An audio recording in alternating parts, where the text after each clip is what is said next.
Alhamdulillah wa sallallahu wasallam wa baraka ala abdihi wa rasulihi Muhammad wa ala alihi wa ashabihi wa man sara ala nahjihi ila yaumiddin wa sallama tasliman katsira amma ba'du.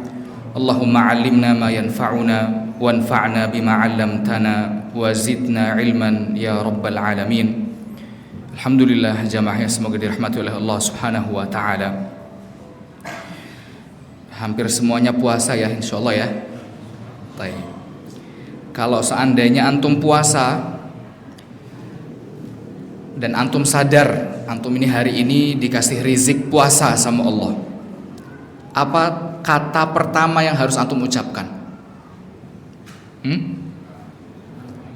Alhamdulillah, betul. Kenapa? La in syakartum la azidannakum. Ini taufik dari Allah Subhanahu wa taala. Taufik itu artinya kemudahan.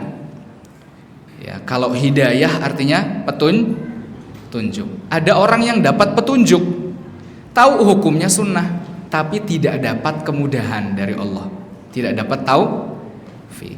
Ya.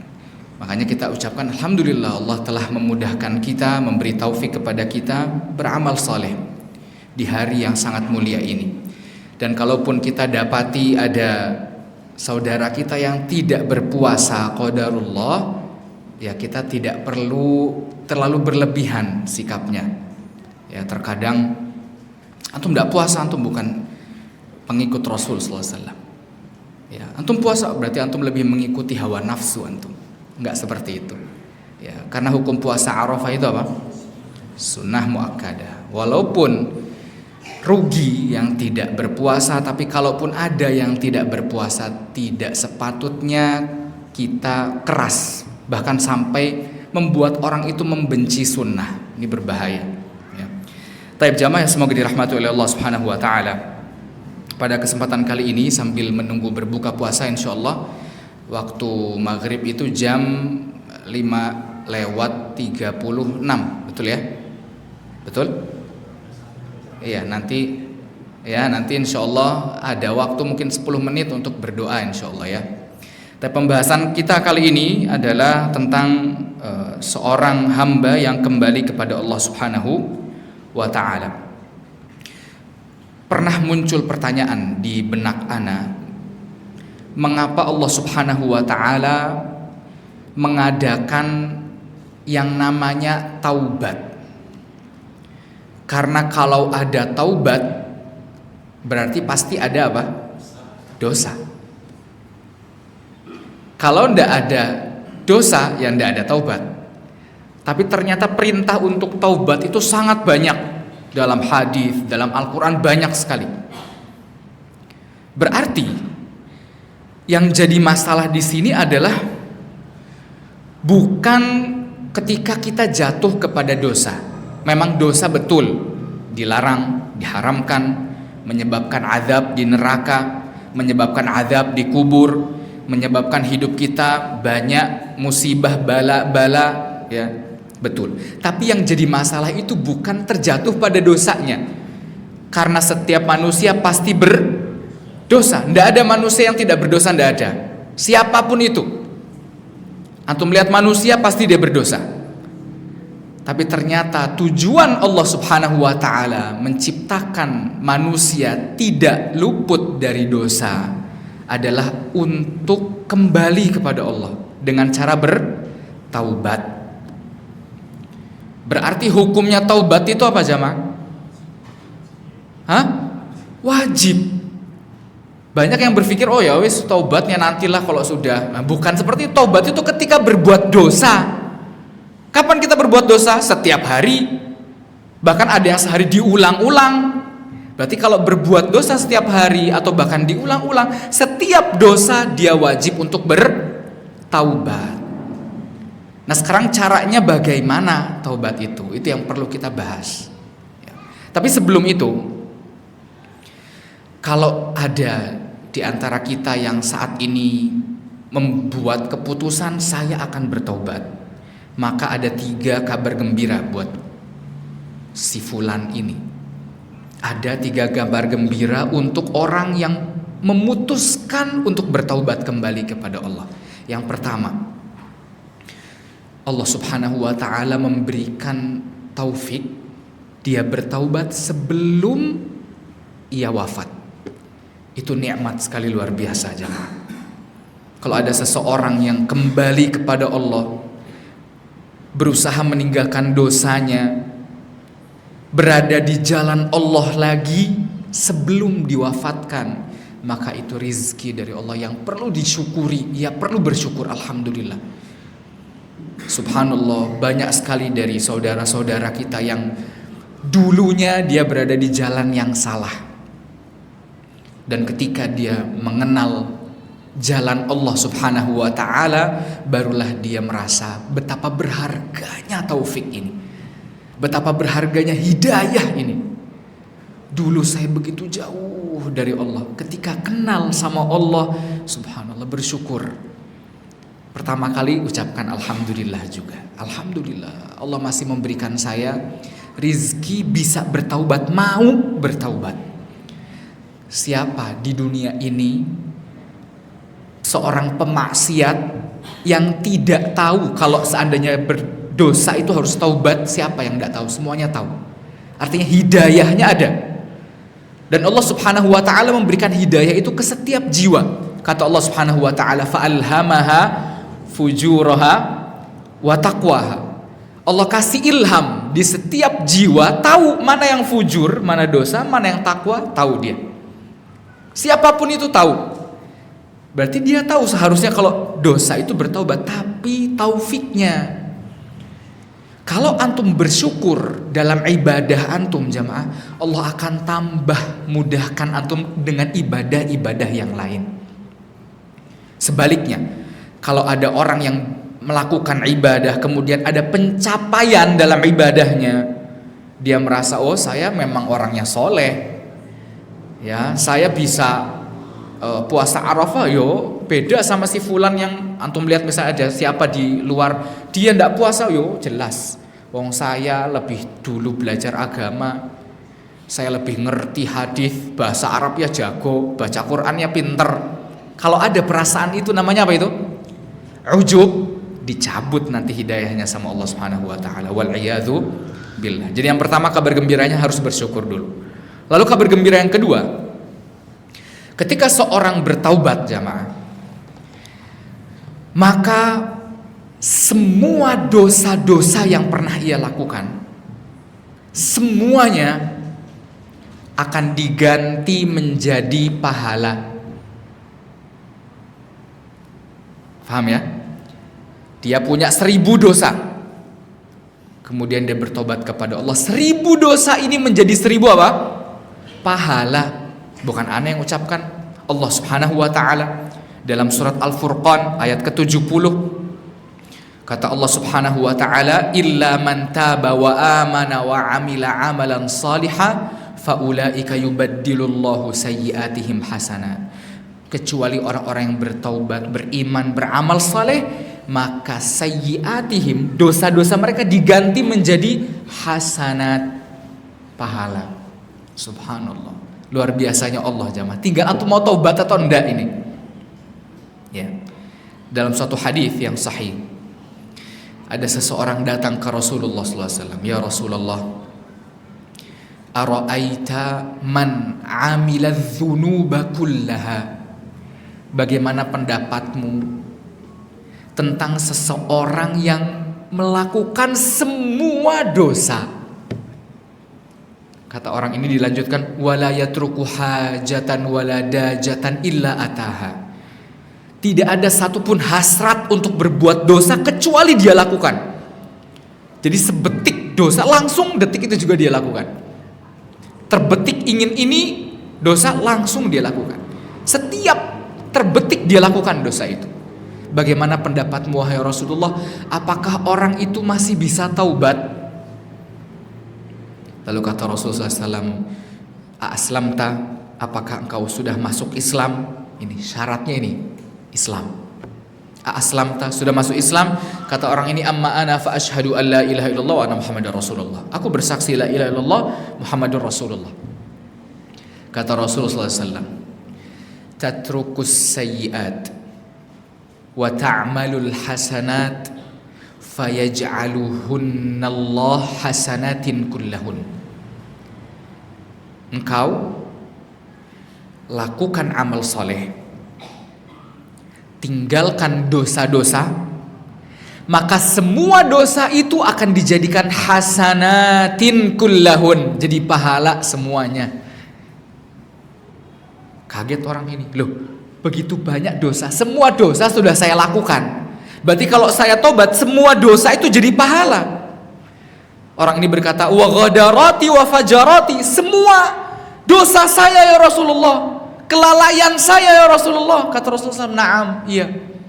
Orang ini bertakbir sambil loncat-loncat, Allahu Akbar, Allahu Akbar, hatta tawara anil anthar, sampai tidak kelihatan, disebutkan dalam hadis itu.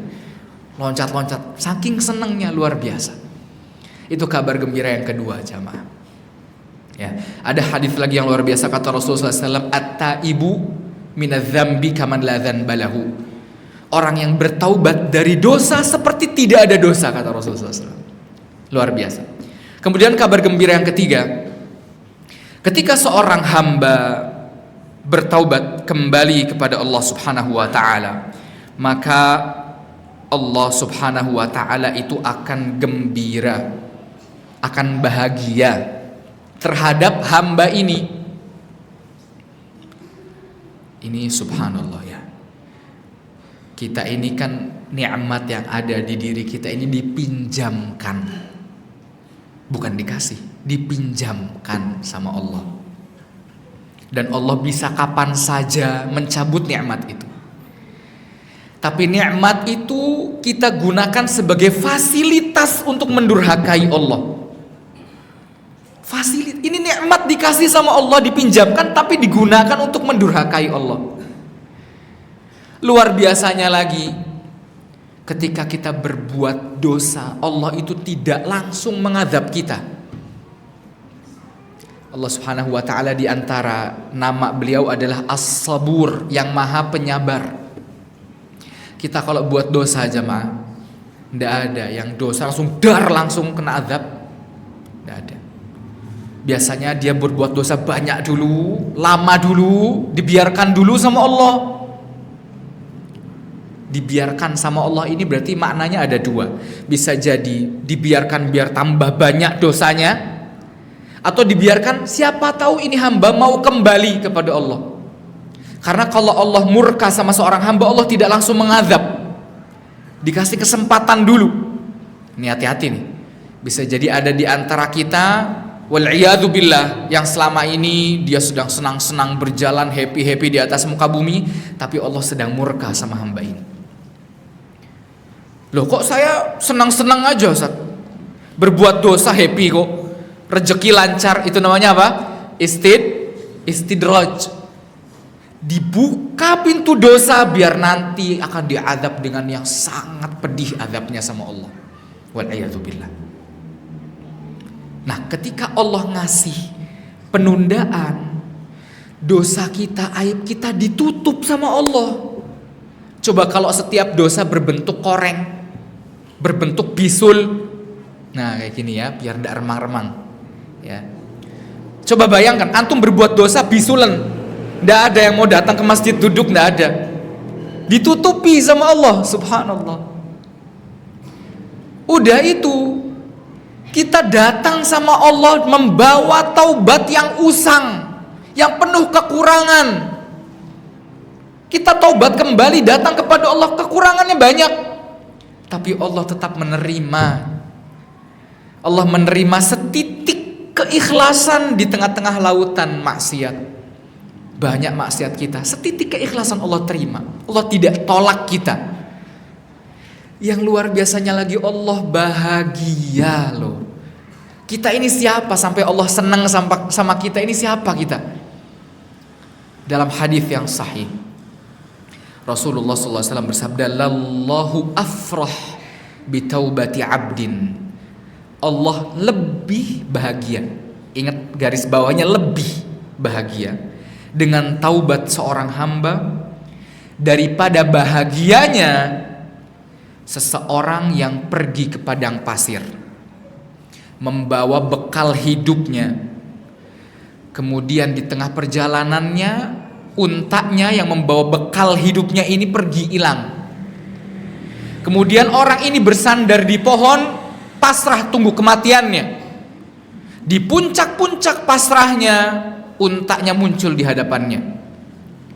Udah sebentar lagi mau meninggal nih, udah gak ada bekal apa-apa. Tiba-tiba untanya muncul di hadapannya. Lalu orang ini berkata, Allahumma anta abdi wa ana rabbuk.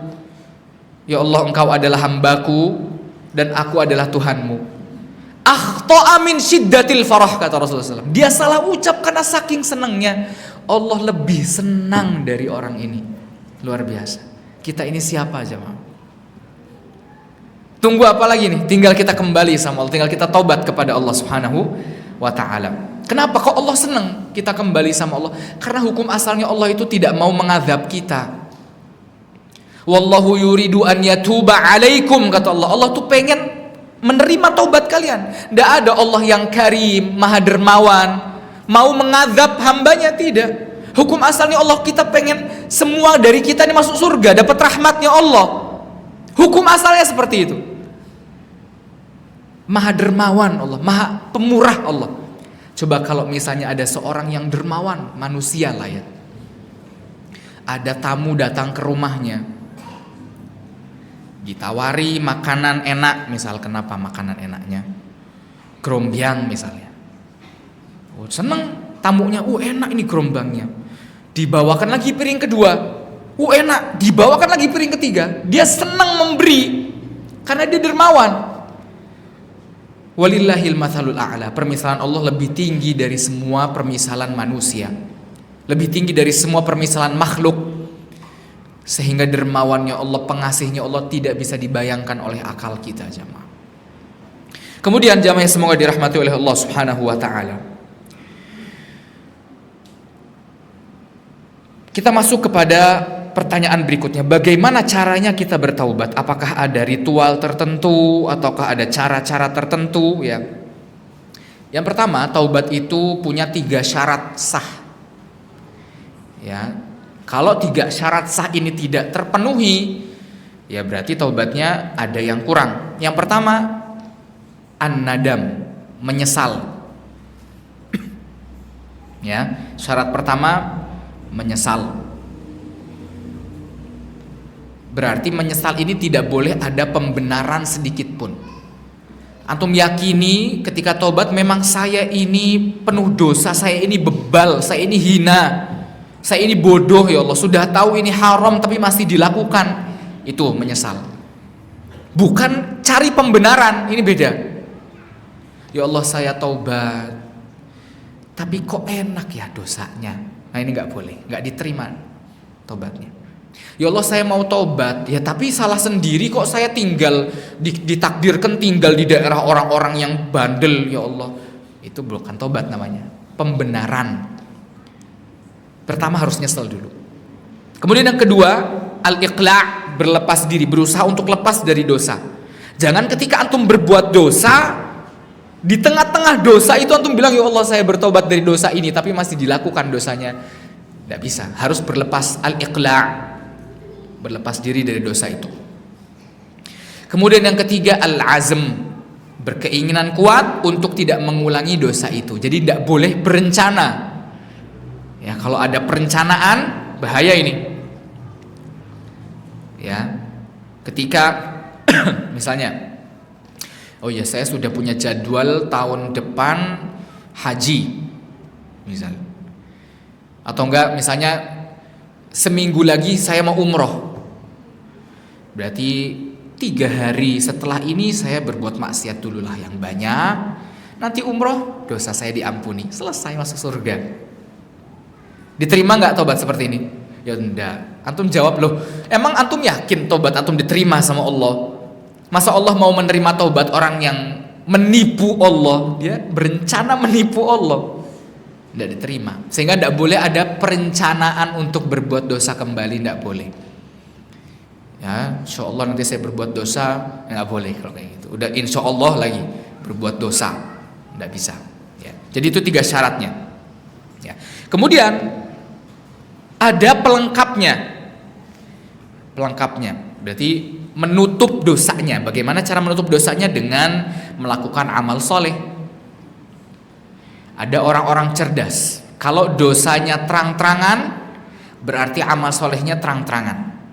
Kalau dosanya sembunyi-sembunyi, amal solehnya sembunyi-sembunyi. Ini kata Rasulullah SAW, as-sirru bis-sirri wal-alaniyatu bil-alaniyah. Kalau orang berbuat dosa sir, sembunyi-sembunyi, maka dia perbanyak pahala yang sembunyi-sembunyi. Kalau dosanya terang-terangan, berarti dia dapat perbanyak pahala terang-terangan. Ya, dosa sembunyi-sembunyi, faham insyaallah. Kemudian apa pahala secara sembunyi-sembunyi? Sholat malam misalnya, sendirian, tidak ada. Sedekah sembunyi-sembunyi tanpa orang tahu, seperti itu. Sebaliknya, kalau dia berbuat dosa terang-terangan, maka ambil pahala yang terang-terangan, amal soleh yang terang-terangan. Boleh mendirikan apa misalnya, atau boleh bersedekah. Yang sedekah paling baik adalah air, kata Rasulullah SAW, dan sebagainya macamnya. Ya. Kemudian ditutup juga dengan banyak-banyak istighfar. Kok bisa ada orang yang tahu dia ini pendosa, ada orang yang tahu dia ini seringkali tergelincir, seringkali imannya turun, dia tahu itu, tapi kok tidak mau tobat? Ini gimana ceritanya? Seperti orang yang tahu ini racun, tetap dia minum, tahu lambungnya sakit, perih tahu, tapi dia tidak mau minum penawarnya. Tidak normal orang seperti ini. Loh, berarti kalau ada orang manusia hamba Allah yang tahu dia berbuat dosa banyak tapi tidak mau istighfar, tidak normal. Sebanyak apapun antum berbuat dosa, banyakkan istighfar. Astaghfirullah wa atubu ilaih. Rasulullah SAW jamaah, dalam satu hadis yang sahih, kata Rasulullah SAW, innahu la yughanu ala qalbi. Ada waktunya, sungguh ada waktunya hatiku ini terasa yughan, terasa tertutup. Rasulullah SAW, ada yang mengganggu. Kemudian kata Rasulullah SAW, wa inni la astaghfirullah wa atubu ilaihi fil yaumi mi'ata marrah. Dan aku beristighfar, bertaubat kepada Allah dalam satu hari 100 kali. Ini Rasulullah. Kita apa dibandingkan beliau? Beliau bilang ada rasa yang ngeganggu di hati saya sedikit, kemudian saya beristighfar 100 kali. Loh, kita gimana ini? Ya, jadi tutup dengan istighfar. Ya. Kemudian jamaah yang semoga dirahmati Allah oleh Allah Subhanahu Wa Taala. Ketika kita berbuat dosa, tentunya dosa kita banyak dan tidak bisa kita dikte. Ya Allah, saya bertobat dari dosa A, B, C, saking banyaknya ini mungkin lama tobatnya, bisa nggak kerja antum. Jadi bagaimana caranya tobat karena dosa kita terlalu banyak? Caranya adalah dengan niat bertobat dari semua dosa. Ya Allah, saya beristighfar kepadamu, meminta ampun, dan saya bertaubat kepadamu dari semua dosa. Nah, niatnya seperti itu. Kemudian ada lagi hal detail yang jarang orang tahu. Ini disebutkan oleh Ibnu Qayyim rahimahullah dalam kitab Madarijus Salikin. Ada satu bab khusus. Kata beliau, takhirut taubah minadz-dzambi dzambun yajibut taubata minhu. Mengakhirkan taubat itu adalah dosa yang wajib ditaubati. Jadi, ya, berarti gini, ya Allah, aku meminta ampun kepadamu dan bertaubat kepadamu dari semua dosa, dan dari dosa mengakhirkan taubat. Jadi harus ini antum detik berbuat dosa, saat itu antum sadar langsung taubat, tapi diakhirkan. Berarti pengakhiran ini juga harus antum mintakan ampun, taubat kepada Allah Subhanahu wa Ta'ala. Ya kalau antum dosanya setiap hari, lupanya setiap hari, ya sudah, berarti antum minta ampunnya juga setiap hari. Kalau ingatnya sebelum tidur, ya khair, enggak apa-apa. Sebelum tidur ucapkan astaghfirullah, atau astaghfirullah wa atubu ilaih, atau astaghfirullahalladzi la ilaha illa huwal hayyul qayyum wa atubu ilaih. Atau ada lafaz yang tertinggi dari istighfar namanya Sayyidul Istighfar, tuannya istighfar. Gimana, antum sudah hafal? Kalau belum hafal boleh sekarang cari di internet apa itu tuannya istighfar. Tuannya istighfar, Sayyidul Istighfar. Agak panjang memang, dibaca setiap pagi dan petang sunnahnya, atau minimal 1 hari sekali minimal baca. Ya, Sayyidul Istighfar itu lafaz terbaik dari istighfar. Allahumma anta rabbi sampai akhir ya. Kemudian jamaah semoga dirahmati oleh Allah Subhanahu wa taala, ana ingin bertanya nih. Ini pertanyaannya selain jamaah Baitus Sabirin ya. Karena udah tahu. Apakah ada dosa yang tidak bisa dihapus dengan taubat? Ada. Apa itu? Ya? Ya? Syirik. Ada lagi jawaban lain? Ya? Kezaliman. Ya, jawabannya betul, kezaliman jamaah. Kalau syirik dia bertaubat diampuni sama Allah. Zina dia taubat, syirik itu tidak diampuni kalau dia mati di atas kesyirikan. Tapi kalau dia bertobat diampuni sama Allah. Nah, sekarang pertanyaannya, ada satu dosa yang tidak bisa dihapus dengan taubat. Antum berbuat dosa ini mau nangis-nangis minta ampun sama Allah sampai air mata darah, tidak diampuni. Karena dosanya bukan sama Allah, tapi dosa sesama manusia. Ayo, gimana nih? Mulai ingat ada dosa-dosa sesama manusia yang pernah kita lakukan? Kalau ada maka caranya cuma satu. Gimana cara menghapus dosa sama manusia? Gimana? Minta maaf. Betul tapi kurang, ada yang lebih betul. Iya, dimaafkan. Bukan minta dimaafkan, dimaafkan. Kalau kita minta dimaafkan tapi tidak dimaafkan, dosanya tidak hilang, Pak. Betapa bahayanya dosa sesama manusia, Pak. Di akhirat ada maaf tidak? Tidak ada. Yauma yafirrul mar'u min akhi wa ummihi wa abihi wa sahibatihi wa bani. Orang lari dari, bahkan di surat yang lain Al-Ma'arij ya, yawaddul mujrimu law yaftadi min adzabi yaumi idzin bibani. Orang pendosa nih nanti di hari kiamat tuh pengen agar ia mengorbankan anak-anaknya biar diazab. Ya Allah, azab saja anak-anak saya, yang penting saya selamat dari azab. Bibani wa ummihi wa abih, dari ibu bapaknya, wa fasilatihi allati tuwi, wa sahibatihi wa bani, istrinya dan anak-anaknya dan semua keluarganya. Wa fasilatihi allati tuwi, Allah, semua keluarga saya yang melindungi saya di dunia, azab aja yang penting saya selamat. Lanjutannya, waman fil ardi jami'an thumma yunji, azab semua yang di muka bumi ini ya Allah, yang penting saya selamat. Ini antum siapa? Kok merasa di akhirat bisa dimaafkan? Tidak bisa. Bahkan nanti di akhirat ada seorang ibu yang senang kalau anaknya punya dosa ke ibunya. Padahal ibu kalau anaknya minta maaf di dunia dimaafkan tidak? Dimaafkan. Ibu senang. Sehingga harus minta dihalalkan.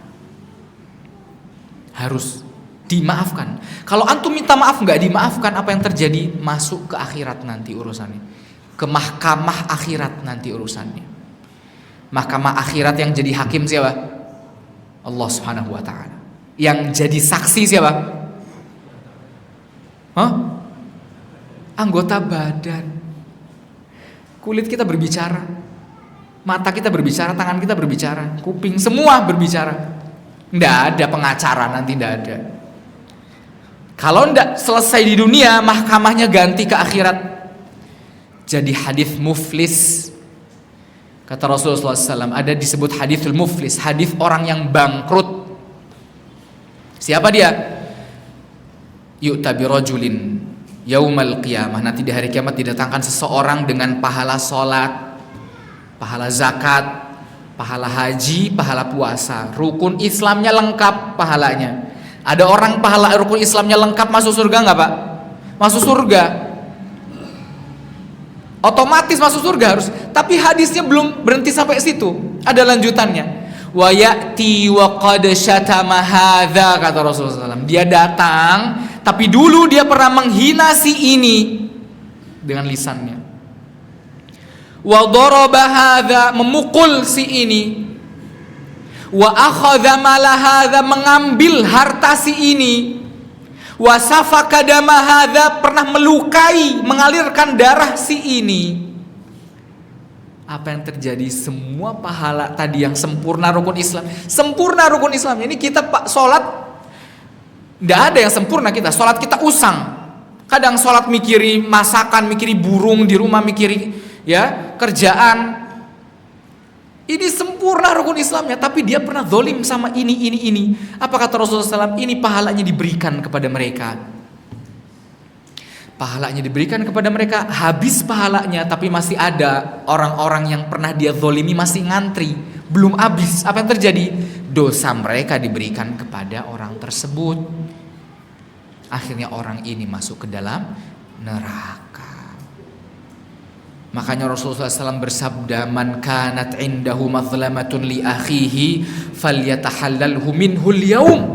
Yang punya hak kezaliman kepada saudaranya minta halal sekarang, hari ini, nggak boleh ditunda sebelum ia wafat, dan tidak ada lagi urusan kecuali mahkamah di akhirat nanti.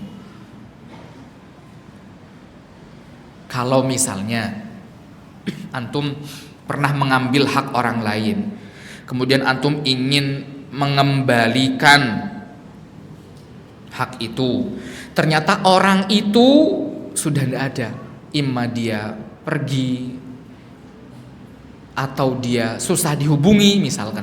Bagaimana caranya? Misal, oh ya dulu saya pas SD pernah nyolong bakwan di kantin, dan setiap hari selama SD 1 tahun misalnya, kelas 6 SD saya nyolong bakwan terus di kantin tuh. Satu bakwan berapa harganya? 500 perak misalkan.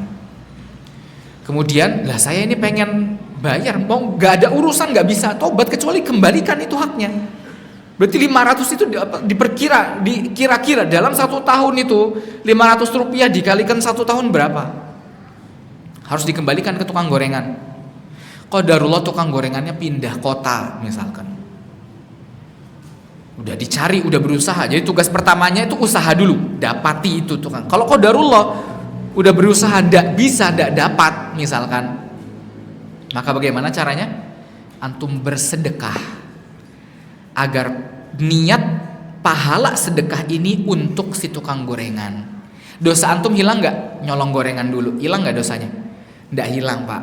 Tapi antum mempersiapkan pahala dengan sedekah itu biar disedot nanti sama si tukang gorengan di hari kiamat. Segitu dahsyatnya dosa sama manusia pak. Barangkali ada orang yang saat ini kita anggap bercanda kok, begitu saja kok sensitif. Ada orang yang saat ini sedang menyimpan amarahnya, dendamnya di hatinya karena lisan kita yang ceplas-ceplos, menganggap bercanda, menganggap biasa-biasa saja. Nah, makanya hak sesama manusia itu tidak dibangun di atas diampuni, tidak. Ada kaidah dalam fikih, huququl ibad mabniyun 'alal musyahah wa huququl adami ma'allah mabniyun 'alat tasamuh. Hak seorang hamba dengan Allah hukum asalnya diampuni, hukum asalnya. Tapi hak seorang hamba dengan hamba hukum asalnya adalah dendam. Itu hukum asalnya. Jadi jangan bilang masa nggak bisa, tapi oh iya takutnya dia dendam. Makanya ada seorang ulama yang minjem pulpen ketika dia perjalanan 3 bulan, kemudian dia lupa pulpennya ke bawah, dia balik lagi nyari orang yang pernah dia pinjamkan pulpennya itu, takut gak dihalalkan. 3 bulan, dulu gak ada kendaraan pak ya, jadi berbahaya ini, hati-hati ya, gak segampang itu jamaah. Kemudian hak sesama manusia, kalau dosa sama manusia ini juga termasuk di antara yang azabnya double.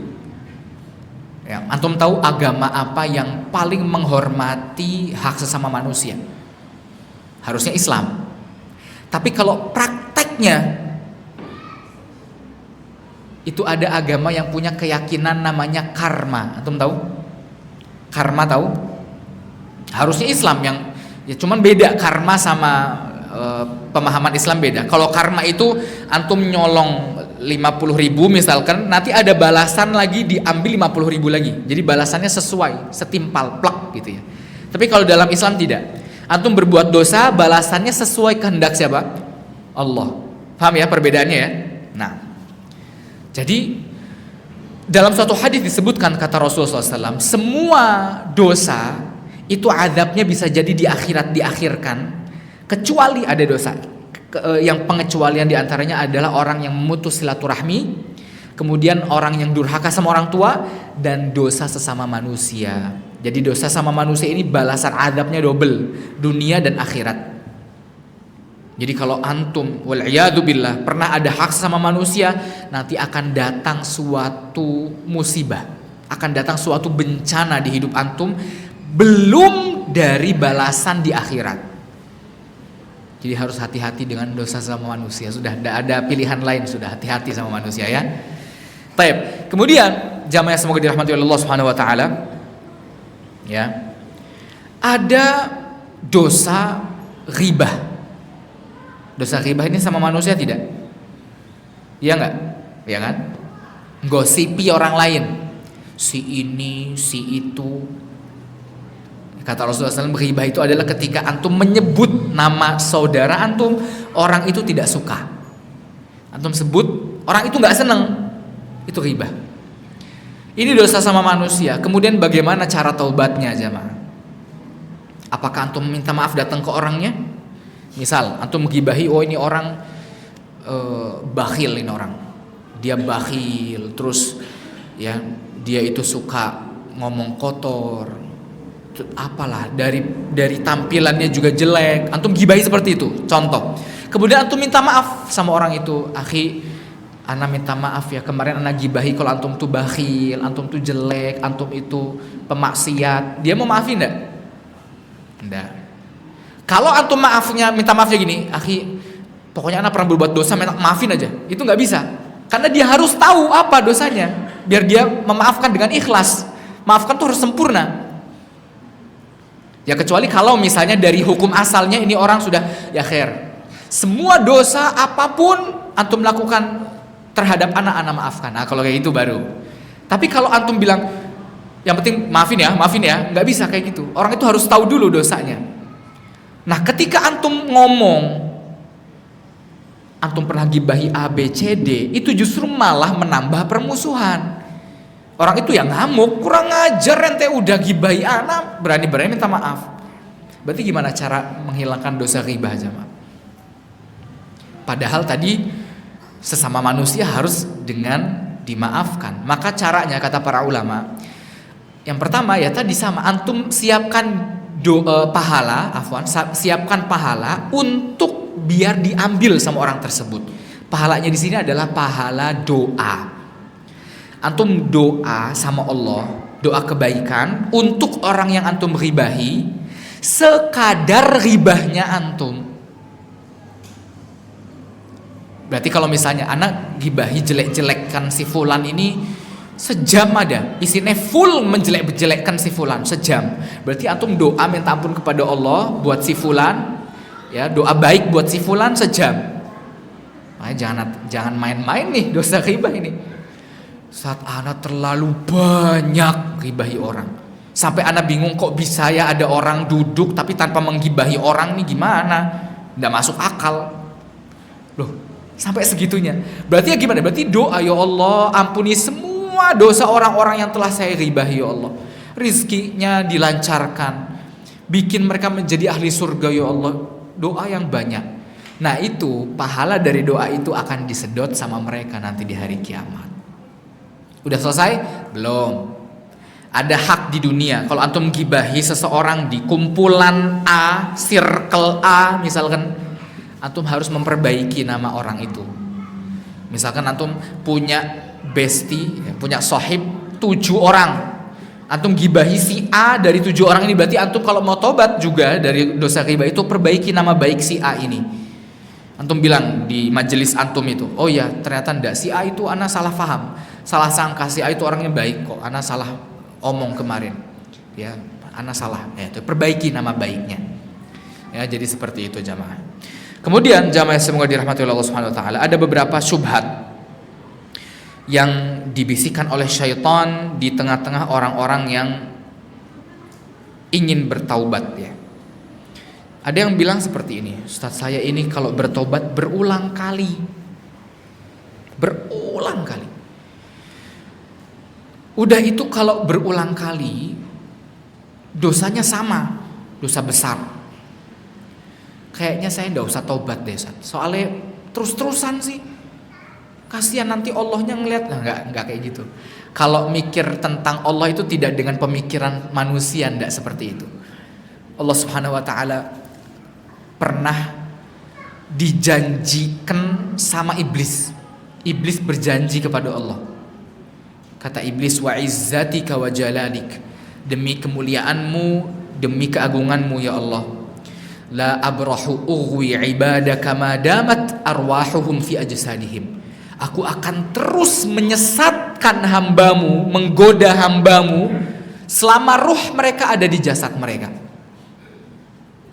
Allah bersumpah balik, wa izzati wa jalali, demi keagunganku, demi kemuliaanku, la abrahu aghfira lahum madamu yastaghfirunani, aku akan terus mengampuni mereka selama mereka minta ampun kepadaku, kata Allah.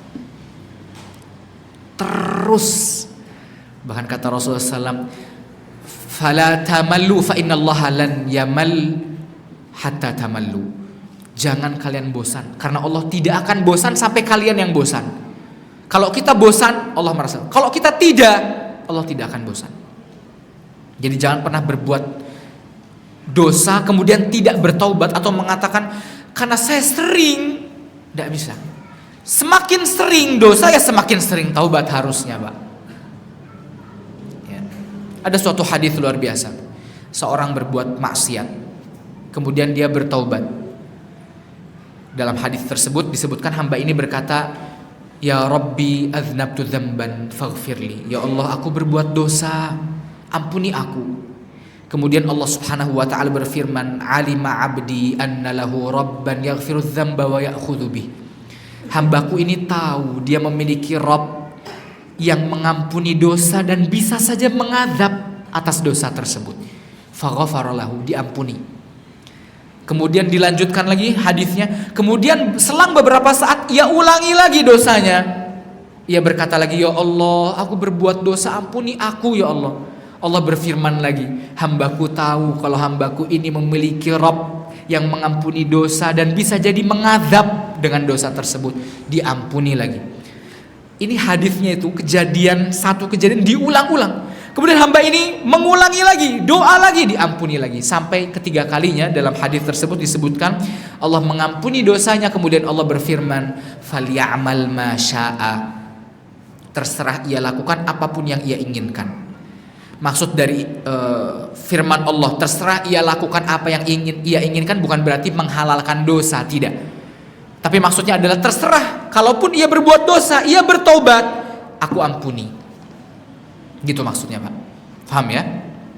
Jadi bukan karena berbuat dosa kemudian sekalian sajalah ndak taubat, loh, ini kebalik loh. Karena berbuat dosa ya taubat. Seperti misalkan ada petani, qadarullah kebunnya setengah terbakar. Ya kebun saya setengah terbakar, ya wes setengahnya tak bakar sisan. Gitu permisalannya. Harusnya, oh ya setengahnya terbakar ya tak tanam lagi. Itu harus begitu. Ada orang manjat gunung di tengah-tengah gunung nih, oh capek wes, udah sakit-sakit wes ngelinding aja wes ke bawah. Loh justru karena sudah capek, ini sebentar lagi ke puncak, ini lanjut ke puncak. Ini apa, adzan? Bukan. Masuk waktu adzan? Bukan ya? Baik. Oh iya, 2 menit lagi ya, cepat sekali ya, masya Allah, ndak sempat atau waktu doa. Ya akhir kalau begitu mungkin sampai sini aja ya. Setelah ini antum doa, bertaubat kepada Allah, minta ampun, istighfar, dan jangan lupa bersyukur kepada Allah Subhanahu wa taala atas taufik hidayah yang diberikan kepada kita semuanya. Semoga bermanfaat. Kita tutup dengan doa kafaratul majlis. Subhanakallahumma bihamdik, asyhadu an la ilaha illa anta, astaghfiruka wa atubu ilaik. Assalamualaikum warahmatullahi wabarakatuh.